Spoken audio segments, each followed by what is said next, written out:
Boa noite a todos, graça e paz. Eu quero saudar também aqueles que estão nos acompanhando nessa transmissão. Seja bem-vindo a essa transmissão. E eu convido você nesta hora a abrir a sua Bíblia.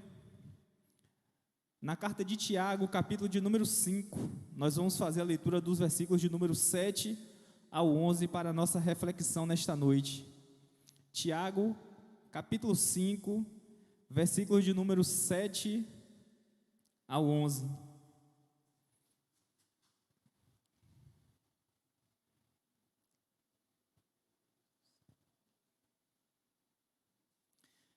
Glória a Deus, louvado seja o teu nome. O texto sagrado diz assim: Por isso, irmãos, sejam pacientes enquanto esperam a volta do Senhor.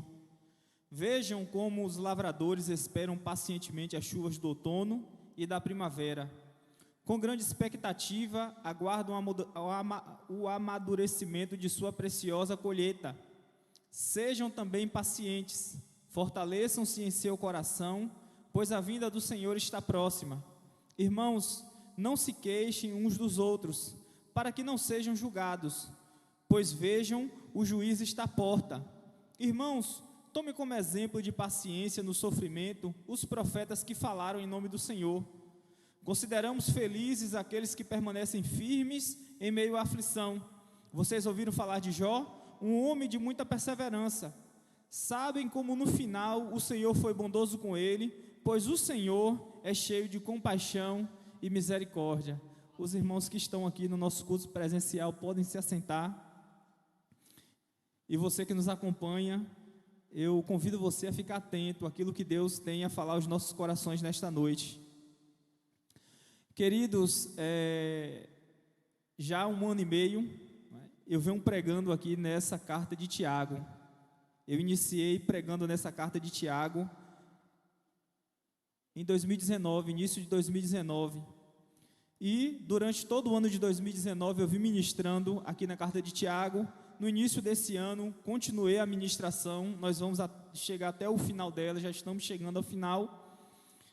E nos últimos dias, por causa da pandemia, eu não trouxe as oportunidades que eu tive de estar aqui ministrando a palavra para os irmãos. Eu não preguei nessa carta, mas eu estava aguardando justamente esse momento em que nós retornássemos os nossos cultos presenciais. Ficamos aí cerca de 120 dias sem ter cultos presenciais. Retornamos a semana passada e nessa semana tive a oportunidade, tive a honra de ser convidado para pregar para os irmãos, e nós vamos retomar aqui a nossa reflexão na palavra de Deus aqui na carta de Tiago. Para os irmãos que vêm acompanhando, vêm nos acompanhando aí desde de janeiro de 2019, os irmãos já conhecem assim um pouco do contexto dessa carta. E pelo fato de conhecerem o contexto, fica mais fácil a compreensão daquilo que está escrito aqui, daquilo que nós lemos aqui nesta noite. Mas para aqueles que estão nos acompanhando por essa transmissão e que não tiveram a oportunidade de participar dos cultos anteriores e de ouvir as ministrações que foram feitas, eu gostaria de trazer aqui algumas informações sobre esta carta, para que você conheça o contexto e assim fique mais fácil a compreensão daquilo que nós vamos falar nesta noite. E há 3 informações importantes. Esta carta, ela foi escrita para uma igreja específica. E há 3 informações sobre a igreja para o qual Tiago escreve essa carta, que eu gostaria de compartilhar com os irmãos nesta noite, e isso vai abrir o nosso entendimento, vai abrir a nossa mente e vai nos ajudar a compreender o texto. A primeira informação é que o remetente, o destinatário desta carta, era uma igreja que estava vivendo em um processo de diáspora, ou seja, uma igreja que estava vivendo um momento de dispersão. A igreja estava sendo espalhada por causa da perseguição à fé cristã. Nós vemos essa realidade aqui, logo em Tiago, capítulo de número 1, versículo de número 1, Tiago escreve aqui: Eu, Tiago, escravo de Deus e do Senhor Jesus Cristo, Envio esta carta às 12 tribos espalhadas pelo mundo. Saudações. Essa igreja era uma igreja que estava espalhada. E quando nós olhamos a nossa situação, nós vivemos, poucos dias atrás, justamente essa realidade. Nós estávamos espalhados, não por causa da perseguição religiosa, que nós não enfrentamos essa realidade no Brasil, mas ainda no século 21, há muitos cristãos que sofrem a perseguição religiosa em muitas nações espalhadas pelo mundo, mas nós estávamos espalhados aí por causa do vírus, do Covid-19, do coronavírus, onde nos impossibilitou de participar de reuniões presenciais, de reuniões onde estivesse ali ajuntado um grande número de pessoas. Uma segunda informação é que nós extraímos aqui desta carta sobre esta igreja, é que esta igreja, ela estava com a sua unidade comprometida. Havia ali um racha dentro da igreja. A unidade da igreja estava comprometida. Quando nós olhamos lá no capítulo de número 2, versículo de número 1, o texto sagrado, Tiago escrevendo ali para aquela igreja, ele fala: meus irmãos, como podem afirmar que têm fé em nosso Senhor Jesus Cristo, se mostra um favorecimento a algumas pessoas? Um tratamento diferenciado estava sendo dado ali para um grupo específico da igreja. A igreja, ela estava dividida, e essa divisão aqui era justamente por causa do poder aquisitivo de alguns irmãos. Alguns irmãos estavam sendo tratados ali de uma forma diferente por causa do seu poder aquisitivo, por causa do dinheiro que tinham. Aqueles que tinham mais dinheiro estavam sendo tratados com honra ali, e os irmãos pobres daquela igreja, eles estavam sendo tratados com desprezo. E aí, quando nós olhamos a nossa realidade atual, nós estamos vendo aí movimentos, não apenas a nível nacional, mas a nível internacional, justamente movimentos questionando um tratamento diferenciado que é dado a certos grupos de pessoas. E o estopim de toda essa situação foi a morte daquele segurança negro ali nos Estados Unidos. E levantou-se esse questionamento, essa disputa, muitos movimentos, muitos grupos sociais estão se manifestando acerca disso, acerca do tratamento que é diferente, que é dado a certos grupos de pessoas. Mas Tiago vai tratar essa questão, vai mostrar que todos precisam ser tratados com igualdade, porque diante de Deus, irmãos, todos nós somos iguais. O Senhor, Ele não olha a nossa aparência, o Senhor não olha a cor da nossa pele, a nossa etnia, aonde nós nascemos, o nosso poder aquisitivo, o status que nós temos diante da sociedade.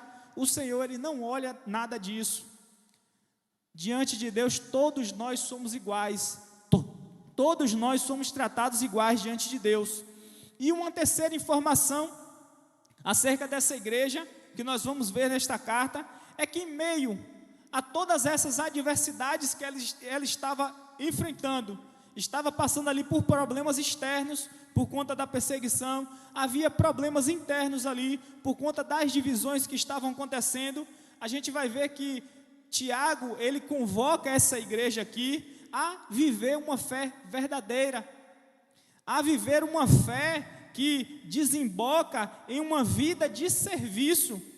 Quando nós olhamos aqui o capítulo número 1, versículo 22, Tiago fala assim: olha, não se limitem, porém, a ouvir a palavra, ponham-na em prática, do contrário, só enganarão a vocês mesmos. Tiago convida essa igreja aqui a viver uma fé não apenas de conceitos ou de teorias, mas que eles colocassem em prática nas suas vidas aquilo que eles estavam aprendendo, que eles vivessem o evangelho de fato e de verdade. E ainda no capítulo de número 2, versículo 14, Tiago fala assim: de que adianta, meus irmãos, dizerem que têm fé, se não a demonstram por meio de suas ações? Acaso esse tipo de fé pode salvar alguém? Então é nesse contexto aqui que essa carta ela é escrita. Uma igreja em perseguição, uma igreja que estava sofrendo um processo ali de divisão, a sua unidade estava comprometida, mas mesmo assim é um convite aqui para essa igreja para viver uma fé verdadeira, uma fé que desembocasse ali uma vida de serviço. E para a gente finalizar essa parte introdutória aqui, há uma característica marcante nesta carta, em toda ela, quando nós fazemos a leitura. Nós vamos perceber aqui que a maior parte daquilo que é ensinado aqui se aplica à nossa vida prática, se aplica à vida prática da igreja. Tiago ele vai se limitar aqui a trabalhar conceitos doutrinários, não que ele não faça aqui nesta carta, mas ele dedica a maior parte do seu tempo a tratar justamente de questões práticas da igreja. Por isso aqui nós vamos encontrar muitos imperativos bíblicos, nós vamos encontrar aqui muitos mandamentos para uma vida cristã saudável e frutífera, ou como o próprio escritor ele fala aqui no versículo 25 do capítulo de número 1, se contudo observarem atentamente a lei perfeita que os liberta, perseverarem nela e a puserem em prática, sem esquecer o que ouviram, serão felizes no que fizerem. A felicidade nós só encontramos dessa forma, não apenas quando nós conhecemos a Deus, mas quando nós vivemos, passamos a viver a palavra de Deus. A palavra de Deus ela não pode estar apenas na nossa mente, na nossa cabeça. Conhecer a palavra, mas precisa estar no nosso coração. Ela precisa direcionar as nossas ações, precisa direcionar as nossas decisões, precisa direcionar a nossa vida. Por isso, eu faço um desafio a você nesta noite que está nos acompanhando, que não teve a oportunidade de acompanhar as reflexões anteriores que nós fizemos aqui no texto de Tiago, que você faça a leitura desta carta nesta semana. É uma carta pequena, são apenas 5 capítulos, e eu desafio a você, faça a leitura de um capítulo por dia, uma leitura atenciosa, destacando os pontos que chamaram a tua atenção, e peça ao Senhor na leitura ali, para que venha ajudar a você a colocar tudo aquilo que você aprender em prática na sua vida. E aí, nós voltamos para o nosso texto. Quando nós olhamos o texto que nós lemos aí, irmãos, nós vamos perceber no versículo de número 7, o caráter pastoral desta carta.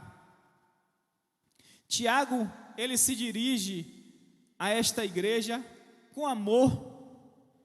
Ele demonstra o seu afeto ali pelaquela igreja. Nós vamos ver aqui que Tiago, ele chama aqueles companheiros de fé ali de irmãos. E essa é a realidade toda em toda a carta, e nós já falamos sobre isso aqui. Tiago, ele vai se dirigir àquela igreja ali, ele vai chamar aqueles companheiros de fé ali de irmãos, meus irmãos, amados irmãos. Todas essas são expressões comuns encontradas em toda essa carta. O tema central dos versículos que nós lemos nesta noite é a paciência. A paciência em um contexto de tribulação. Por isso o tema da nossa reflexão nesta noite é paciência na tribulação. E você que nos acompanha nesta noite aí nessa transmissão, nós deixamos disponível aí, você que está no YouTube, nós deixamos disponível aí na descrição desse vídeo, um esboço desse sermão. Você tem um esboço desse sermão que você pode acompanhar. E você que está nos acompanhando também no Facebook, nós estamos inserindo aí agora um link que vai levar você para um esboço desse sermão, e você pode baixar aí um arquivo PDF, e você vai poder acompanhar o texto conosco aqui, a reflexão conosco, e você também pode usá-lo para o seu estudo depois. Paciência na tribulação. Não é por acaso que Tiago ele vai tratar do assunto paciência, e justamente dentro desse contexto de tribulação. Nós precisamos nos lembrar e guardar em mente o contexto vivido por esta igreja, o contexto que essa igreja estava vivendo. perseguição por causa da fé, conflitos internos. Então perceba que esta igreja ela não estava vivendo um momento fácil da sua história. É tanto que a expressão que Tiago ele usa nesta carta, essa expressão paciência, ela no seu original, ela significa ser de um espírito paciencioso, que não perde o ânimo, perseverar pacientemente e bravamente, ao sofrer infortúnios e aborrecimentos, ser paciente em suportar as ofensas e injúrias dos outros. Então perceba que a própria palavra, no seu sentido original, ela já indica que é paciência em um contexto turbulento. Então nós vamos perceber que o texto sagrado aqui, ele vai nos desafiar a não apenas ser pacientes, mas a ser pacientes em momentos inoportunos, em momentos onde nós somos ofendidos, em momentos onde sofremos injúrias, em situações que nós somos aborrecidos, perseguidos. É preciso ser paciente nos momentos difíceis. Talvez você se questione, mas isso é loucura. Mas isso é loucura, um negócio desse. Qualquer apertozinho que eu recebo, eu já estouro. Imagine ser paciente em situações extremas. Mas aqui, irmãos, no texto, ele vai trazer para nós o porquê. Ele vai justificar o motivo, ele vai nos dar a razão porque nós precisamos ser pacientes na tribulação. E aí, a partir de agora, nós vamos trabalhar aqui 4 pontos nesse texto. O primeiro ponto, nós vamos ver justamente o motivo e a razão pelo qual nós precisamos ser pacientes na tribulação. E os próximos 3 pontos, nós vamos verificar aqui, porque Tiago, nesse texto aqui, ele vai usar um recurso que ele usa em toda a sua carta, onde ele usa exemplos, ele usa ilustrações, e Tiago vai trazer aqui 3 ilustrações diferentes acerca da paciência. Ele vai demonstrar 3 paciências diferentes que nós precisamos ter. E o nosso primeiro ponto aqui, por que ser paciente na tribulação? Qual o motivo e qual a razão para isso? Nós podemos ver o motivo e a razão para nós sermos pacientes na tribulação, aí no versículo de número 7, na parte A, e também no versículo de número 8. Você que continua com a sua Bíblia aberta aí, você pode acompanhar junto comigo. A parte A do versículo 7, o texto sagrado diz assim: por isso, irmãos, sejam pacientes enquanto esperam a volta do Senhor. E no versículo de número 8, ele fala: sejam também pacientes, fortaleçam-se em seu coração, pois a vinda do Senhor está próxima.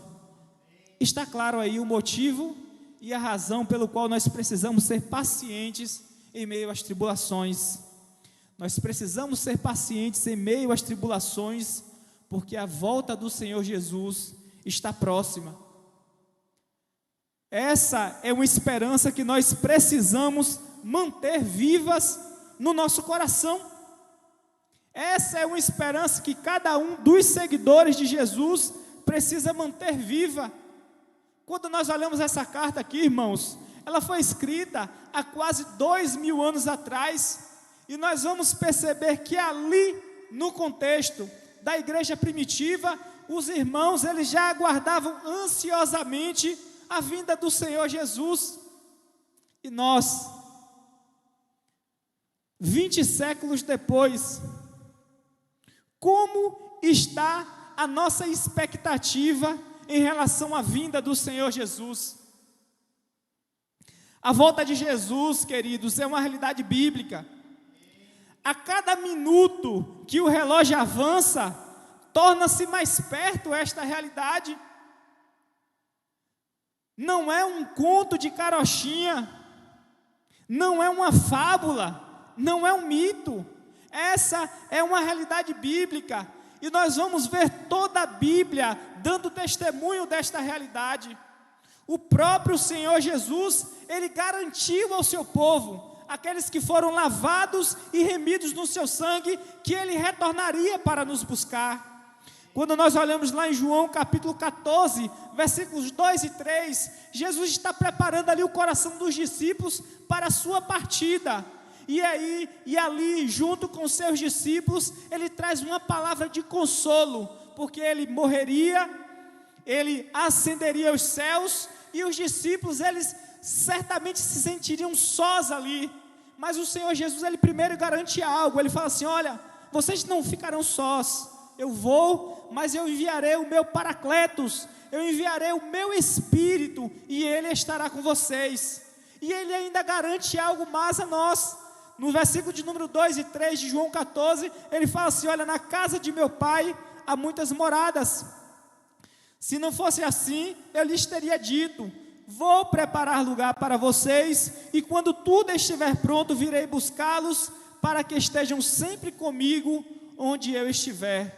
Jesus nos garantiu que voltaria para buscar a sua igreja. E não apenas Jesus, mas nós vamos ver na palavra que os anjos, eles dão testemunho também da segunda vinda de Jesus. Ali em Atos, capítulo de número 1, nos primeiros versículos, os discípulos estão passando ali os últimos momentos com o Senhor Jesus. E de repente Jesus ascende aos céus. E os discípulos estão ali contemplando aquela visão gloriosa. Eles estão olhando para o céu.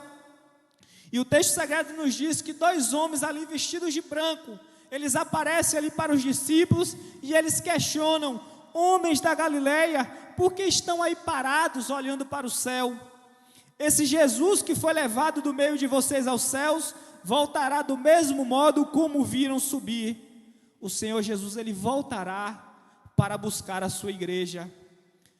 Não apenas Jesus, não apenas os anjos, mas também os apóstolos, eles vão dar testemunho da segunda vinda de Jesus. Quando nós olhamos lá na carta de Tessalonicenses, a primeira carta, aquela igreja estava muito preocupada acerca dos irmãos que estavam morrendo ali, qual seria o destino deles. E Paulo, para responder os questionamentos daqueles irmãos ali, ele vai tratar acerca da morte dos santos, e ele vai tratar também da segunda vinda de Jesus. No capítulo 4, versículos 16 e 17, ele fala assim: olha, pois o Senhor mesmo descerá do céu, com um brado de comando, com a voz de arcanjo e com o toque da trombeta de Deus. Primeiro os mortos em Cristo ressuscitarão, depois com eles nós, os que ainda estivermos vivos, seremos arrebatados nas nuvens ao encontro do Senhor nos ares. Então estaremos com o Senhor para sempre. Essa é a nossa esperança. Essa é a esperança que precisa permanecer viva nos nossos corações. E quando nós olhamos para aquilo que está acontecendo no mundo aí fora, pandemia, pestes, terremotos, quando nós observamos todos esses eventos acontecendo, nós vamos perceber que não apenas a palavra, ela dá testemunho da segunda vinda de Jesus, mas a própria criação. O texto sagrado em Romanos fala que a criação, ela geme, ela está gemendo, ela está sofrendo na expectativa da realidade da nova criação. Até mesmo a criação aguarda a segunda vinda de Jesus. Mas, voltando ao nosso tema de paciência na tribulação, nós precisamos e nós devemos ser pacientes, justamente porque nós esperamos pela vinda do Senhor Jesus. Mas é necessário nós pontuarmos aqui, irmãos, que seguir a Jesus tem os seus desafios. Não há nas Escrituras nenhum tipo de garantia de vida fácil para aqueles que, por meio de Jesus, tornaram-se filhos de Deus. Pouco antes ali de ser capturado, condenado injustamente pelo Sinédrio e crucificado, Jesus ele deixou uma advertência para a sua igreja, lá em João 16, versículo 33, ele falou: olha, eu lhes falei tudo isso para que vocês tenham paz em mim. Aqui no mundo vocês terão aflições, mas anime-se, pois eu venci o mundo. Não há promessa de vida fácil. Tem muita gente aí que acredita que pelo fato de se tornar cristão, vai viver uma vida a mil maravilhas. E como nós estamos vivendo em uma cultura onde a aparência, ela se tornou algo essencial, uma vida de aparência. As pessoas estão preocupadas com a aparência e o fenômeno redes sociais acaba impulsionando isso, porque as pessoas elas querem ter as suas vidas vistas ali nas redes sociais. As redes sociais, elas são um verdadeiro reality show.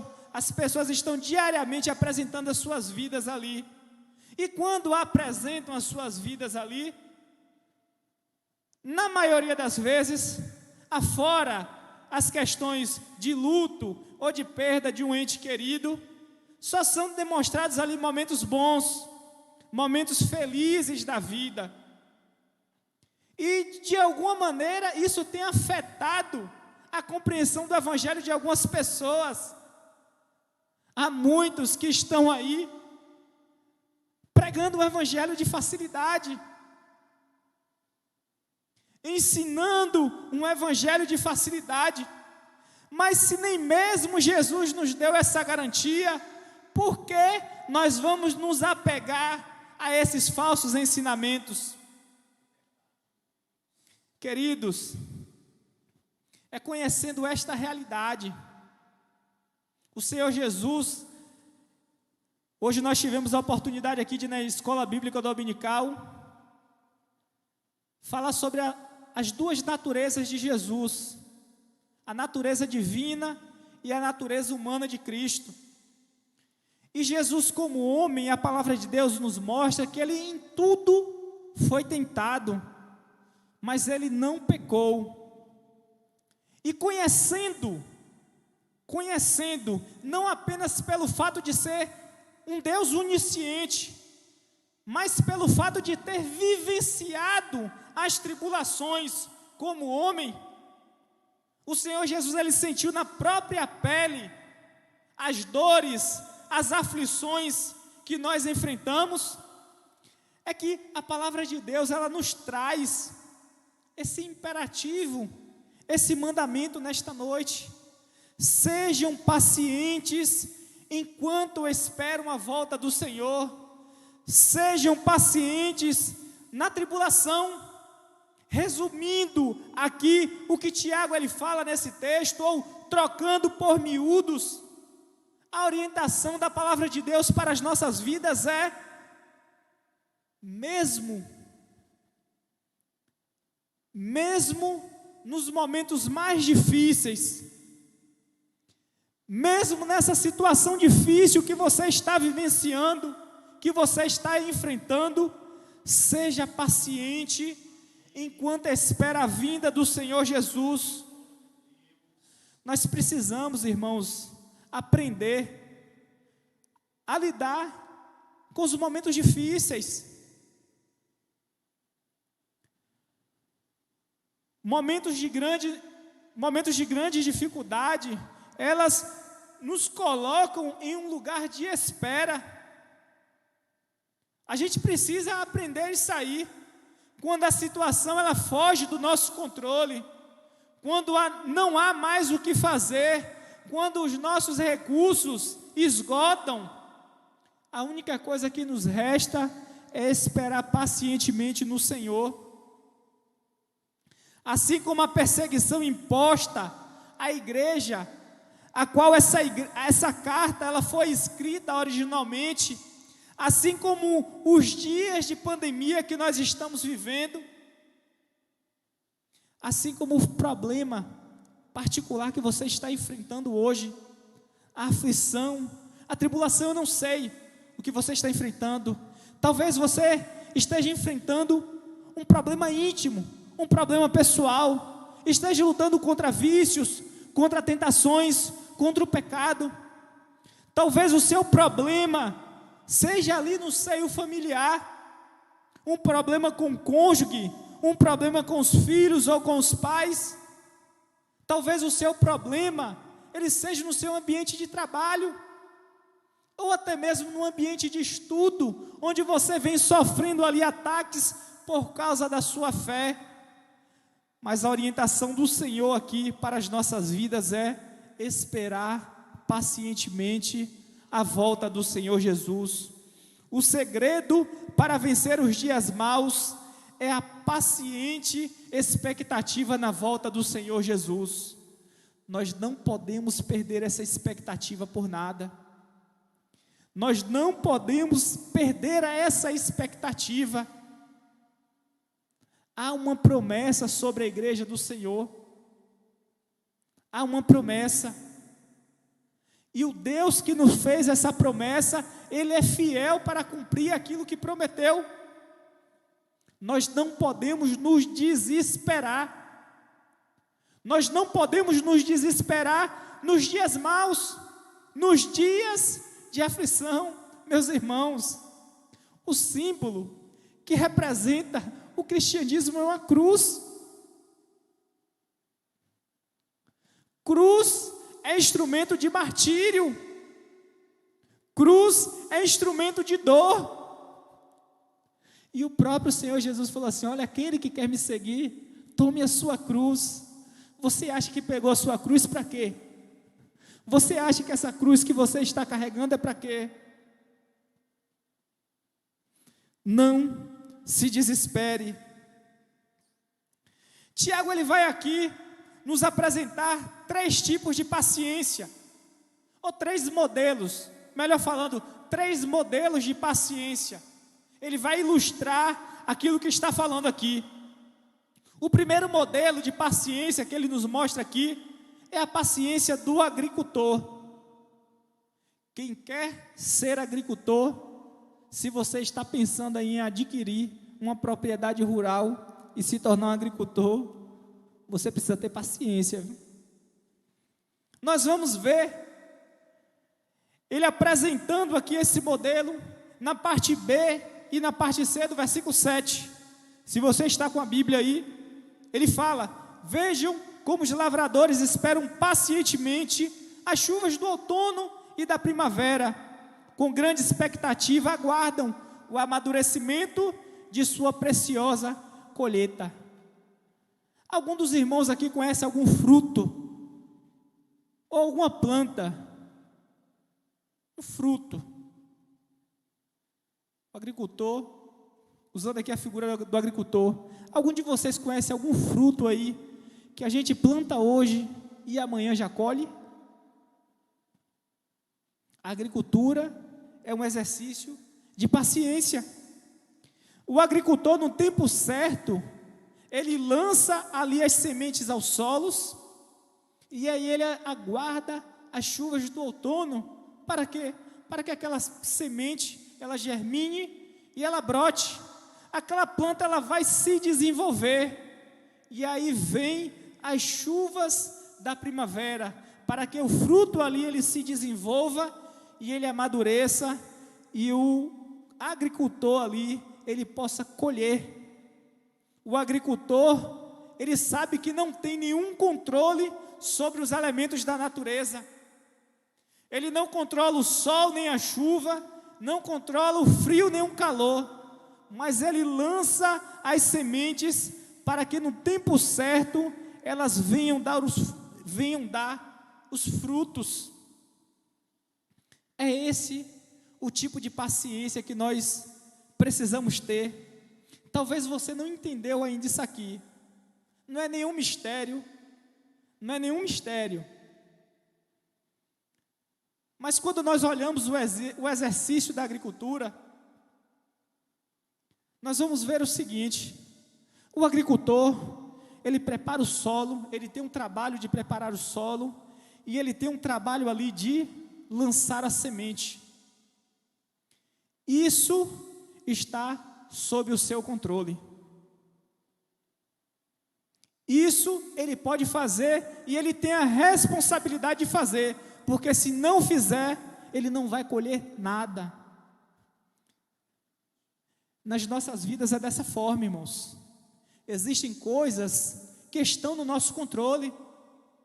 Existem responsabilidades que o Senhor colocou sobre as nossas vidas. Se o Senhor ele nos deu autoridade sobre algo, acompanhado daquela autoridade ali está uma responsabilidade. E nós precisamos fazer aquilo que é nossa responsabilidade. Se você não fizer, se você for negligente com aquilo que você precisa fazer, não espere resultados disso. Mas existem coisas que não estão sob o controle do agricultor. O agricultor não sabe como é que vão ser as chuvas daquele ano. Talvez aquele ano ele seja um ano de seca. O agricultor ele prepara o solo, lança a semente, mas a chuva não vem. E aí perde-se a safra ou produz menos do que esperava. E nas nossas vidas existem situações que estão fora do nosso controle. Assim como tem aquilo que nós precisamos fazer, existe aquilo, irmãos, que nós precisamos esperar no Senhor. O agricultor ele não pode acelerar o ritmo ou o tempo de produção daquela colheita. Ele não pode escolher o dia ou a hora que a chuva vai cair. Ele precisa esperar. E muitas vezes, irmãos, nós, por conta da nossa ansiedade, nos momentos de aflição, de luta, onde nós precisamos esperar no Senhor, nós acabamos nos afobando e tomando decisões, ou fazendo coisas que não deveríamos fazer, que era para esperar. Acabamos querendo tomar o lugar de Deus. O agricultor, ele espera com paciência. Ele lança o fruto e ele espera pacientemente o momento ali de colher. E o que é que nós podemos extrair para as nossas vidas, aplicar para as nossas vidas acerca deste exemplo?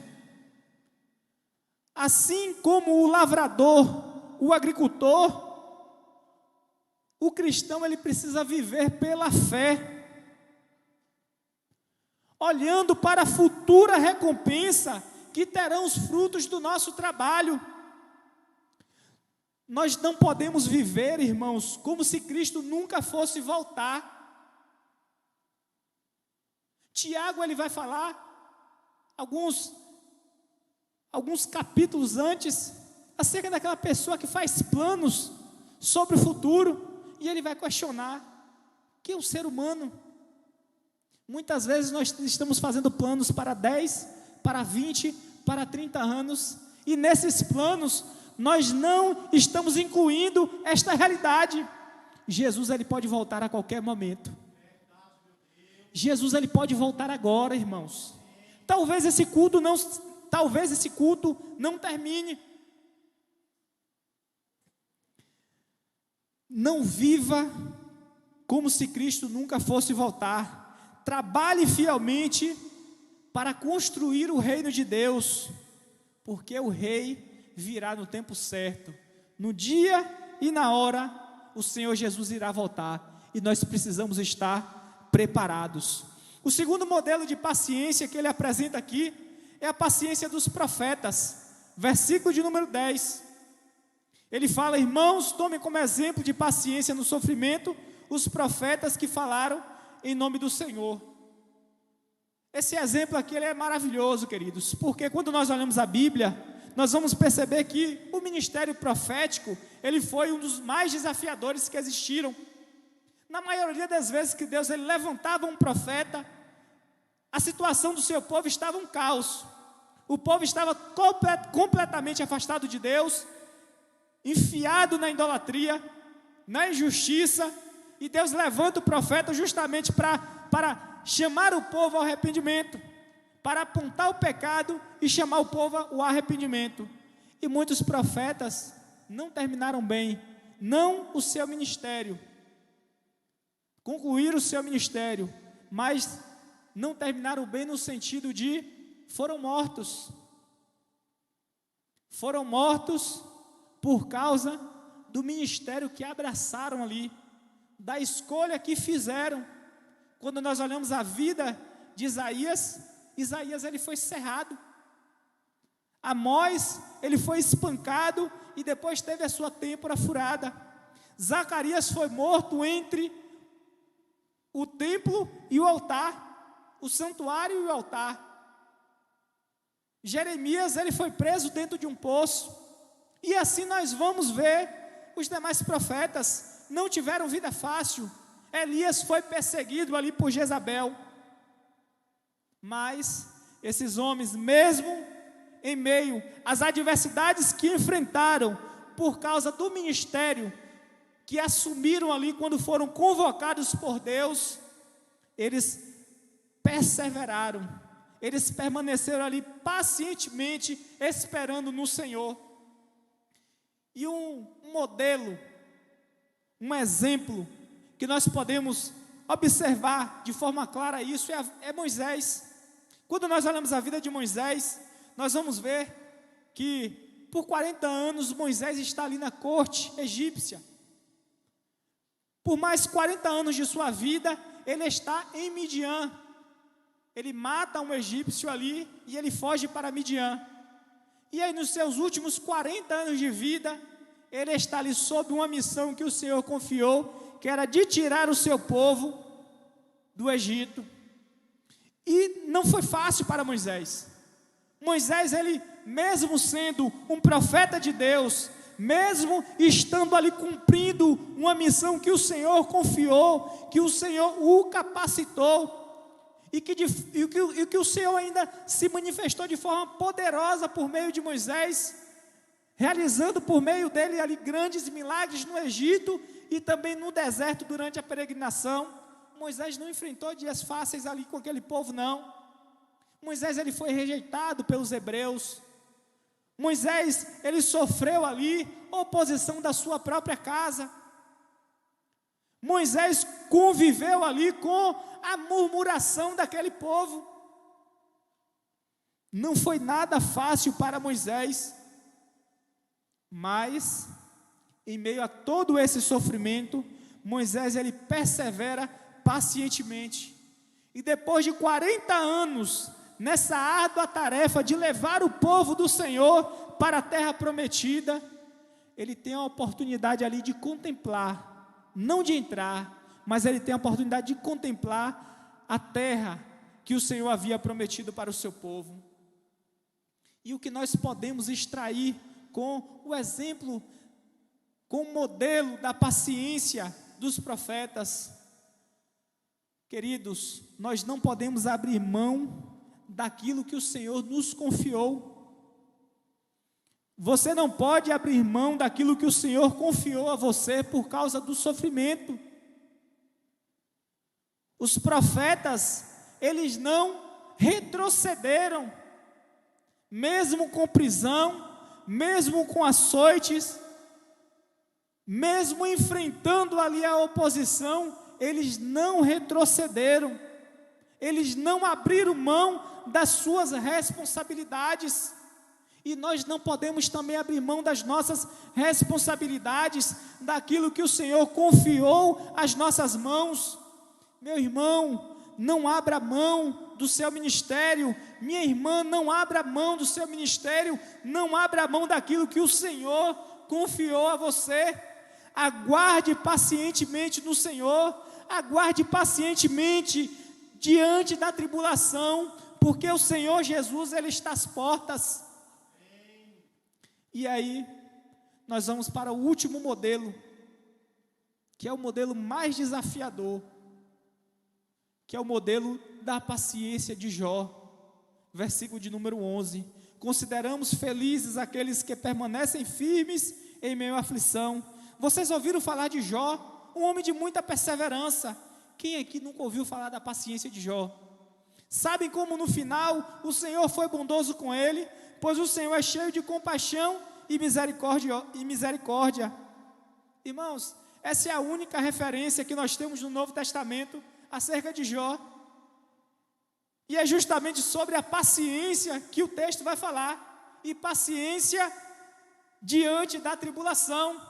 Paciência e perseverança diante da tribulação. Jó é um personagem bíblico que viveu uma experiência desafiadora com Deus. Quando nós olhamos lá no seu livro, logo no início do seu livro, nós vamos ver o próprio Deus dando testemunho de Jó para Satanás. E Satanás ali acusa, falando que Jó, ele era um homem fiel, justamente porque tinha ali as benesses de Deus, tinha as bênçãos de Deus para a sua vida, e Deus permite que Satanás tire tudo de Jó. Satanás tira os filhos, tira os bens, tira a saúde de Jó. E Jó se vê nessa situação, que além de perder tudo, ele ainda ali vai enfrentar o desprezo da sua esposa, e o ataque de seus amigos. Que situação desafiadora, hein? Quem de nós estamos dispostos a passar por uma experiência dessa?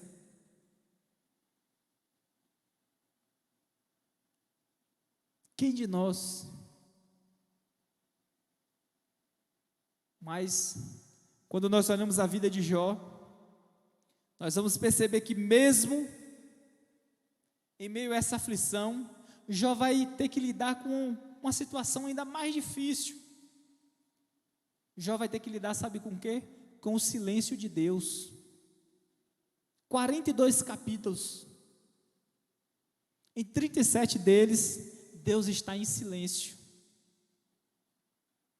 Deus, ele só se manifesta no capítulo de número 38.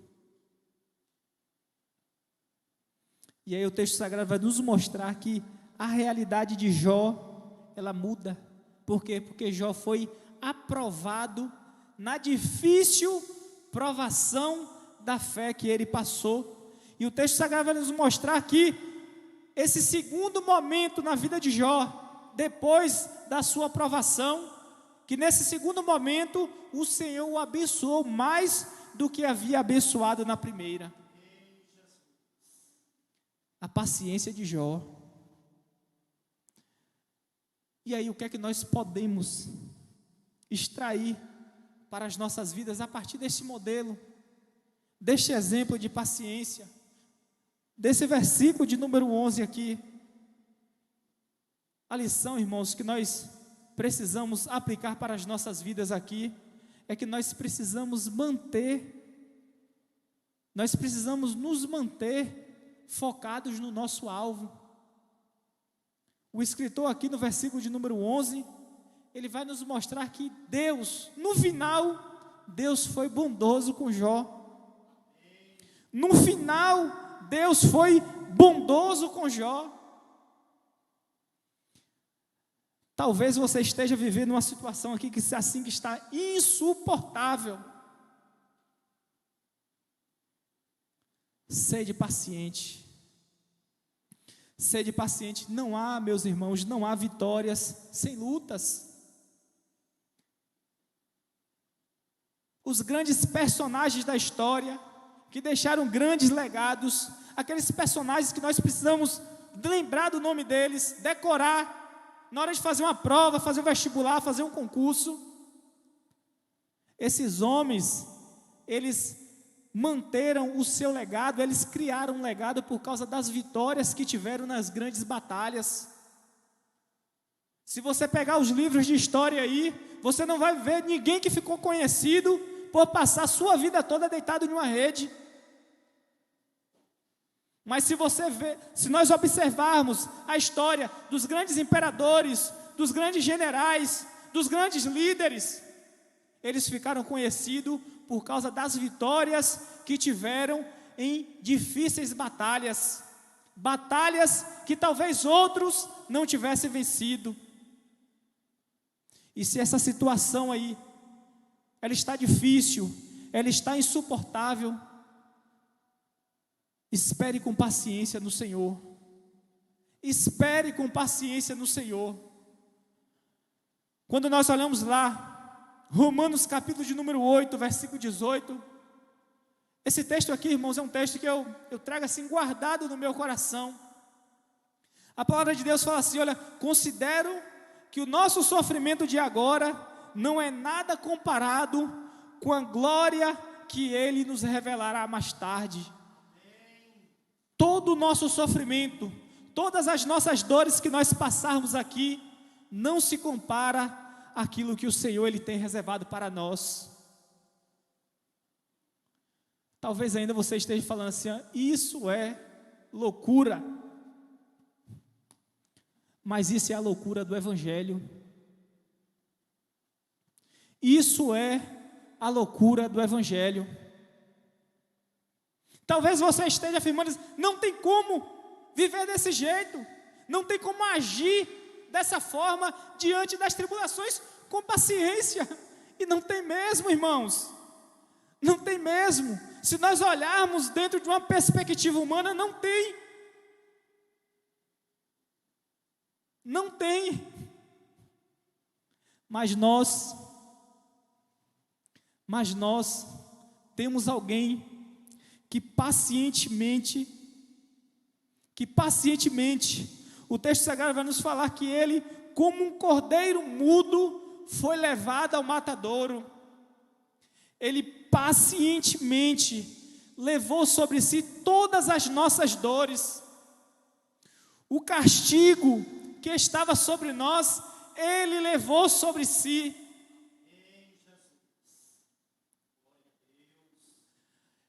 É por causa de Jesus. Não é por causa das nossas capacidades emocionais. A gente tem visto aí, os irmãos devem ter observado aí, né? Falar muito, algo que tem sido falado muito hoje, inteligência emocional, né? A capacidade, né, de lidar com os sentimentos, as emoções. Não é por causa do seu nível de inteligência emocional, não é por causa da sua capacidade de gerenciar crises ou problemas, mas é por causa de Jesus, porque Ele carregou sobre si todas as nossas dores, Ele tomou sobre si e Ele sofreu tudo de forma paciente. Ele teve paciência, é por causa dele. Eu convido você a ficar de pé nesta noite.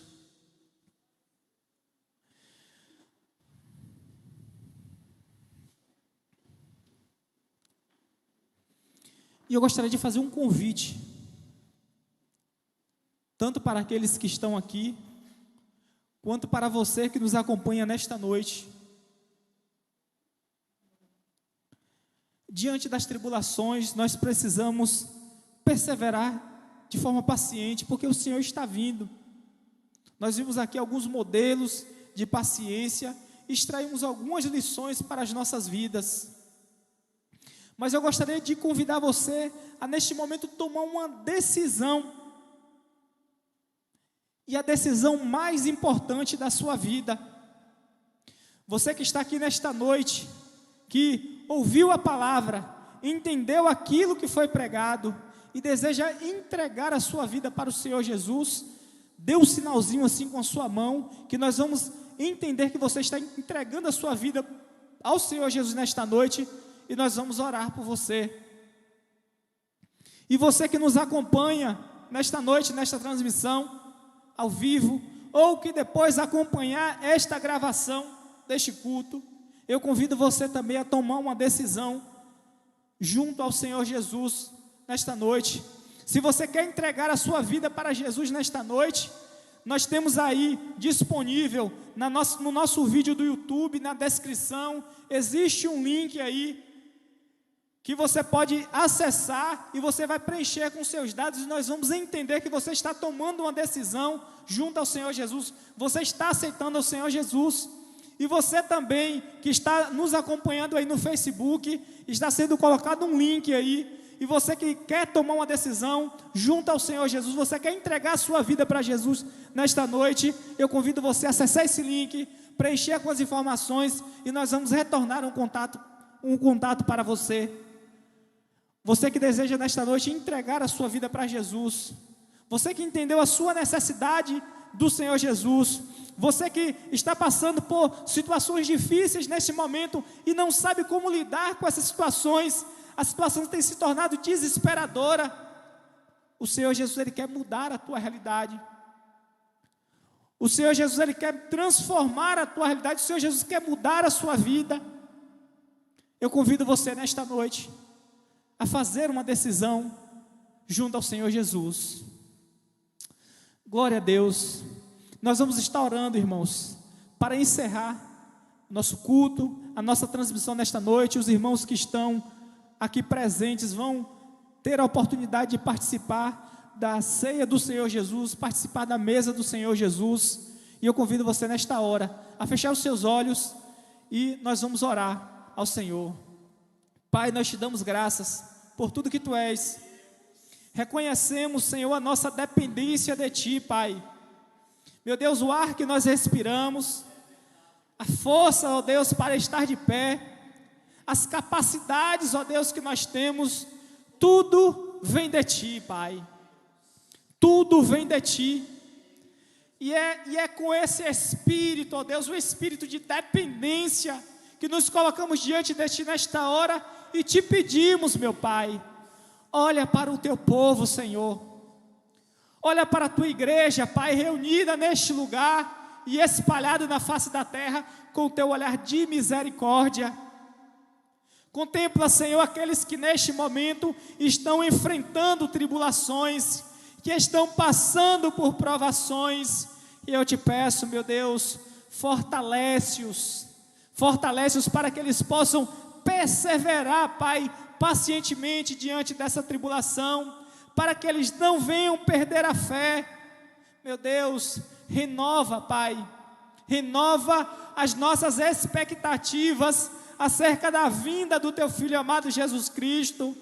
Meu Deus, faz arder, Senhor, nos nossos corações a esperança, Pai, pela vinda do Teu Filho, e que os nossos planos, que os nossos projetos futuros, que aquilo, Senhor, que nós temos planejado, Pai, possa, ó Deus, estar inserido esta realidade, a realidade de que a qualquer momento e de que a qualquer instante o Senhor Jesus irá vir buscar a sua igreja.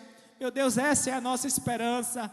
Os sinais estão aí, os sinais apontam para a Tua vinda, e nós aguardamos ansiosamente, Senhor, por este momento, onde nós estaremos juntamente contigo para toda a eternidade. Toma, Senhor, cada vida em Tuas mãos nesta hora, cada família aqui representada e que está acompanhando esta transmissão, e eu Te peço, meu Pai, abençoa cada um, dá-nos uma semana de paz na Tua presença, concede graça, sabedoria, saúde, paz para o Teu povo. É o que eu Te peço e Te agradeço nesta hora, em nome de Jesus, em nome de Jesus, em nome de Jesus. Amém, amém, amém. Glória a Deus.